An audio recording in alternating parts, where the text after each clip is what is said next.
Pour ne rien manquer, abonnez-vous maintenant. Il est 7h54, l'heure de Guy Carlier. Bonjour Guy. Bonjour Patrick, bonjour à tous.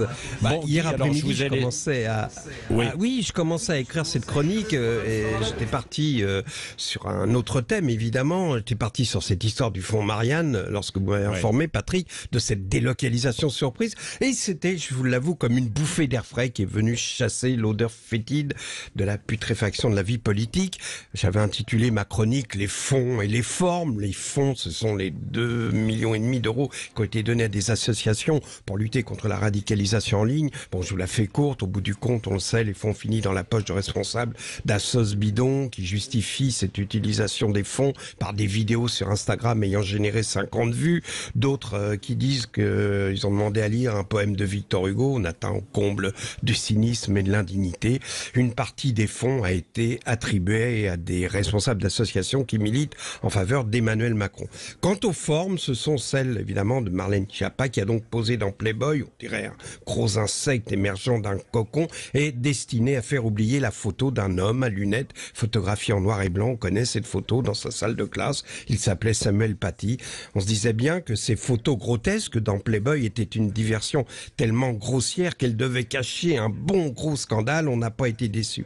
Mais enfin, il faut quand même un niveau d'indignité assez effarant pour profiter de l'assassinat barbare de Samuel Paty. On parle d'un prof décapité, on parle de gamin mythomane, de barbare qui appelait à sa mort sur les réseaux sociaux. Et hier, en écrivant cette chronique, de plus en plus vite, de plus en plus nerveusement, je commençais à manquer d'oxygène devant tant d'ignominie. Alors évidemment, Bédarieux est arrivé comme un souffle d'air pur. La misère est moins pénible au soleil, disait Charles Aznavour. Je crois que l'actualité aussi.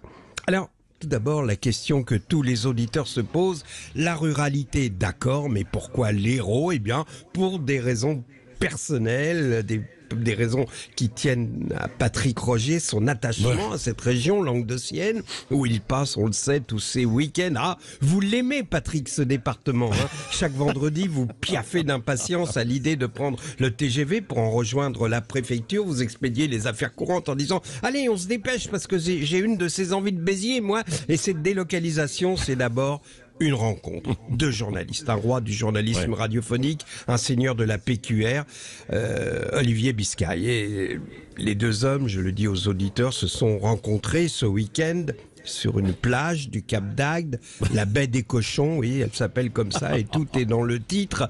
Et hier après-midi, sur cette plage, donc deux hommes symbolisant la symbiose entre le journalisme radiophonique et le journalisme régional assis côte à côte sur la plage profitaient intégralement des premiers rayons du soleil, tandis que du jukebox de la plage, du bar de la plage, on entendait cette chanson. Le ciel, le soleil.